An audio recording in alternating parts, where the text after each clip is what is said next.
Retour sur le plateau de Regards Croisés, on était sur la RD Congo, élection, RFI coupé après Internet pendant la centralisation des résultats.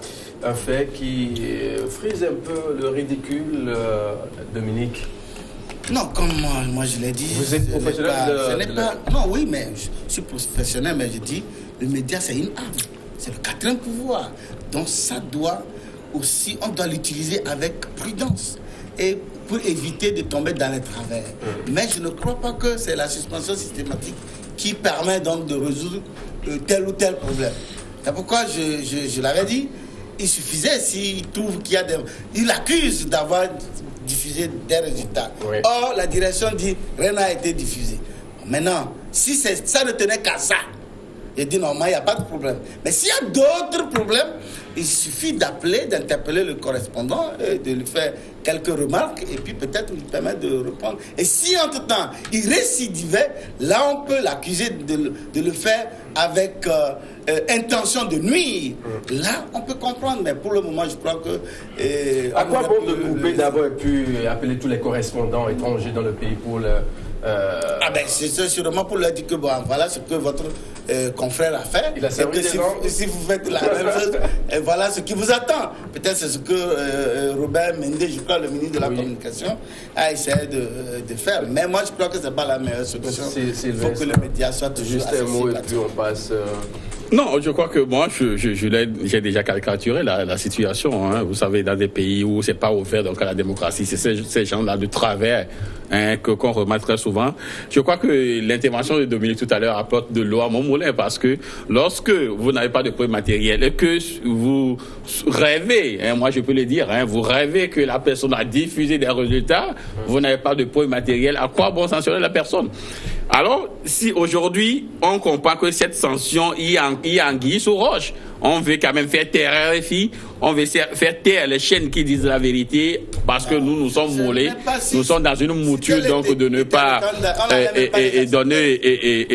de ne pas donner transparence dans les résultats. Donc c'est tout. Donc c'est ça, on l'a vu dans beaucoup de pays qui coupent souvent RFI, dans le Togo. Le ridicule, ça frise seulement le ridicule. On passe au Madagascar, une manifestation de l'opposition dispersée à coups de gaz lacrymogène. Ce qui veut dire que le pouvoir, ça devient un truc vraiment judicieux. On ne veut pas lâcher. Quand Marc ne reconnaît pas les résultats, il convie tous ses patriotes à marque dans la rue. Non, c'est ce qui est... Non, mais... Okay. Oui. Non. Vous aurez la parole. Savez, les manifestations, c'est l'expression démocratique. Parce que moi, j'ai toujours dit que un peuple a toujours deux options. La première option, descendre dans les rues lorsqu'elle a des revendications à porter, lorsqu'il veut lever la voix et aller s'exprimer également dans les urnes. Maintenant, il revient quand même aux acteurs politiques dans nos pays africains de prendre de la hauteur, de la maturité. C'est en cela je reviens toujours sur ma première position qui est celle qu'il faut se départir du mythe du leader politique et de la appartenance politique. Parce qu'il faudrait que les peuples africains arrivent à une certaine maturité de façon qu'ils ne prennent pas comptant la position ou les messages de leur leader. Parce que ce discernement, nous lui manquons. Maintenant, s'il y a eu un scrutin, parce que vous savez, la fiabilité d'un scrutin relève de la responsabilité des acteurs politiques et non pas des citoyens, non pas des militants. C'est d'abord les acteurs politiques qui doivent s'assurer de la transparence des élections. Maintenant, si vous avez participé à un scrutin et que maintenant, au sortir, il y a des résultats qui sont proclamés, bon, écoutez, je crois qu'il y a des voies de recours. Mais vouloir encore, le lendemain de ces scrutins, appeler vos militants à descendre dans les rues, on n'a pas quand même aussi intérêt à ce que nos pays soient des foyers d'instabilité, des foyers de tension. Maintenant, pour ce qui concerne la dispersion des manifestations par les gaz lacrymogènes, je crois que c'est aussi conventionnel. La démocratie aussi a prévu cela. Mais ma foi, dans quelles conditions est-ce que les militants, les populations tombent dans les rues?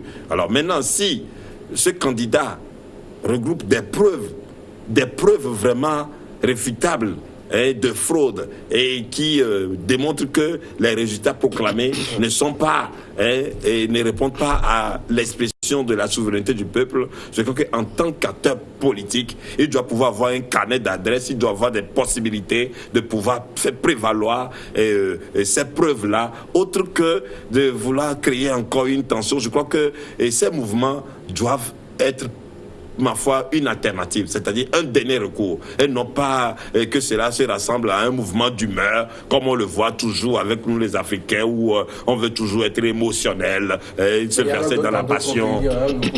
Justement, africain. Non, le problème... Oui. Attendant que vous preniez la parole, je donne la parole à Dominique.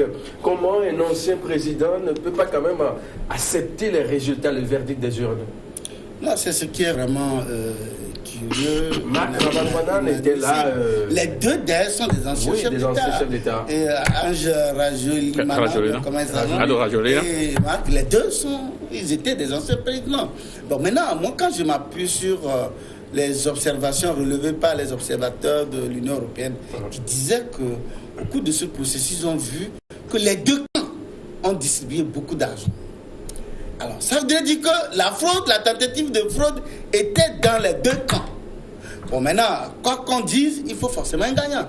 Bon, si l'autre a gagné, je suis d'accord s'il relève qu'il y a des éléments de preuve. Il a entrepris une très bonne démarche, c'est d'aller vers la Cour constitutionnelle en réunissant les preuves en question. Mais pourquoi ne pas attendre le résultat de cette Cour et subitement, au même moment que vous suivez la voie normale tracée par la Constitution, ça veut dire qu'il a voulu montrer qu'il est un homme respectueux de la légalité. Au même moment aussi, on demande aux partisans de sortir dans la rue. Voilà des trucs qui n'ont pas vraiment, qui ne nous donnent pas un véritable crédit, parce que c'est comme on a l'impression que les gens n'aiment pas perdre. Alors que lorsque vous allez à ces élections, ou lorsque vous postulez à ces genres de trucs, il faut vous attendre à gagner ou à perdre. On ne va pas forcément pour dire je gagne ou je gagne. On gagne ou on perd. Est-ce qu'on est dans cette dynamique? C'est vrai, il a entrepris une très bonne démarche. Qu'il attende. Si entre-temps, ce que la Cour dit ne le convient pas et il pense qu'il faut sortir les gens dans la... Oh, il peut attendre 5 ans juste. Se préparer, 5 ans, s'organiser, se préparer. C'est vrai qu'il a 111 ans, il aura 116 ans, mais il ne sera pas trop vieux pour conduire le pays. C'est malheureux. Non, moi je risque de tomber dans de revers de pas comme de par le passé. Non, je ne crois pas, parce que depuis quelques années, il commence par avoir une armée républicaine mais responsable. Donc, je ne crois pas qu'ils puissent quand même se verser dans des situations qui, ma foi, n'ont pas le pays. Mais ce que moi je vois, c'est que Marc Ravalomanane joue au mauvais perdant. Il joue au mauvais perdant parce que, en ce sens que j'ai l'impression qu'il se sent humilié pour la seconde fois. Parce que vous n'êtes pas sans savoir que en 2009, c'est lui qui était au pouvoir, et André Rajolina est venu par un coup d'État. Finalement, ils sont partis en Afrique du Sud. Tout a été réglé en faveur donc de Rajolina. Il est resté au pouvoir. Plus tard, il est parti. Il se retrouve encore dans cette élection, et puis le jeune le bat encore. Donc, je crois que c'est comme si il s'est senti humilié pour la seconde fois par ce jeune-là. Il est vrai, le jeune a beaucoup d'argent. Eux-mêmes, les deux ont quand même distribué de l'argent. Je crois que ça a été dit par justement. Maintenant, pourquoi lui crie au sorcier? Et au moment où tu as introduit un recours au niveau donc de la haute cour de justice, il faudrait quand même que tu attendes qu'on proclame ou que cette cour-là donne et sa version des faits, ses résultats, avant donc de déverser la population dans la rue. Mais au moment où tu dis à la population de rester dans la rue, au moment où ils sont encore en train de délibérer, je crois que ça c'est pas quand même une attitude de quelqu'un qui se veut démocrate, et il n'a qu'à quand même accepter qu'il a perdu. Et ce qui me plaît dans ce pays, c'est que à un moment donné, je l'ai évoqué tout à l'heure, c'est que cette armée commence à être beaucoup plus républicaine. Parce que même en juin, l'armée avait sorti, au moment où la crise allait basculer, l'armée avait dit qu'il faudrait quand même que la classe politique se retrouve qu'il parle afin qu'il puisse sortir de la situation. Voilà comment une armée responsable doit agir. Donc aujourd'hui, vous avez vu comment ils ont dispersé les gens, c'est de manière conventionnelle. Ça a été fait, il n'y a pas eu de débordement. Ils n'ont pas quand même pourchassé les gens jusque dans leur maison pour les battre. Les gens sont partis donc de lieux où ils se sont retrouvés et là, tout est raté dans l'ordre. Donc c'est pourquoi il faudrait que quand les nôtres sont devant quand même ces chaînes-là, il faudrait qu'ils apprennent. N'oublions pas que dans ce pays, l'ANC a marché pendant 5 ans sans qu'un seul Togolais ou qu'un militant ne soit blessé. Vous nous donc c'est toujours géré par la même. Mais non, c'est une réalité. Si un incident arrive, laissez-nous avancer.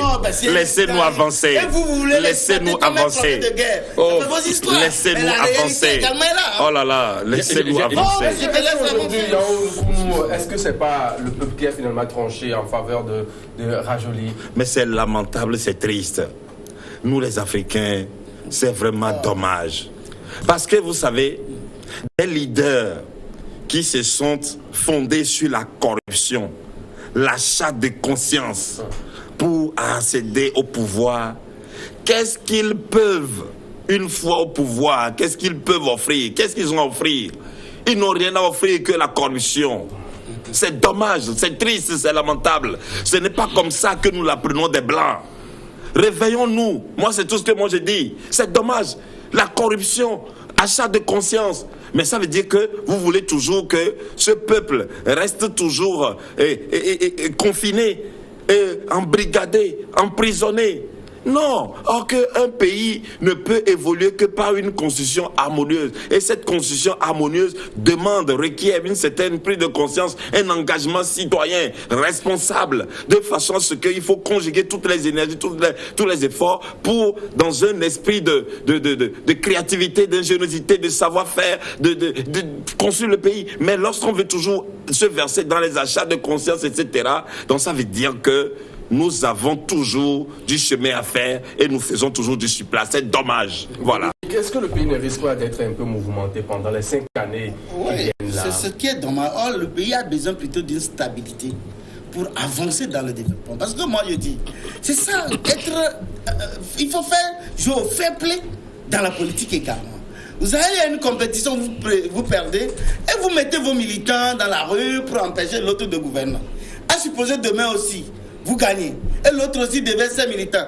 Le pays va amorcer quand son développement. C'est africain. C'est ça qu'il faut que les gens arrêtent. C'est africain. Il faut que les politiques comprennent qu'il faut arrêter ça. C'est peut-être ça le rôle d'une opposition dans un pays. Mais l'opposition, son rôle, c'est pas de déverser ses militants dans la rue et paralyser le pays, non. L'opposition, c'est de faire une opposition constructive. Fait des propositions, critiquer ce qui n'est pas bien fait. Mais voilà le rôle d'une classe de l'opposition. Et lorsque l'opposition critique et que vous ne répondez pas à la force, vous voulez que les gens fassent quoi? Quelle critique? Lorsque l'opposition fait des critiques... Jean-Pierre Farah a fait son message, il a insulté... Non, finalement, tu es... Je crois que toi, tu es obsédé par Jean-Pierre Farah. Tu es obsédé par Jean-Pierre Farah. Non, ma foi, M. Mathieu, il faut le dire, cette situation au Madagascar où on se retrouve pour la suite du débat dans Regard Croisé. Il est obsédé par Jean-Pierre Fabre. Non, là, c'est de la démagogie parce que pour cette situation, vous tous vous êtes versés dans la corruption, de l'achat de conscience, et maintenant, tout ça, c'est de la pagaille. Nous sommes encore en direct. Ça, c'est de la pagaille. Déverser les gens dans la rue au lendemain du scrutin. Un scrutin. Non, écoute-moi. Les deux candidats, les gens vendaient leurs cartes d'électeurs à 10 000 francs. Tu n'as pas appris ça? Nous sommes en direct. Ah ouais, donc, c'est que quelque part, c'est une triste réalité. On continue quand même le débat puisque l'antenne, on n'est pas encore coupé. On continue le débat. Le temps pour nous de retrouver la technique pour reprendre dans quelques instants. Et si la technique le permet, on se dit à très vite.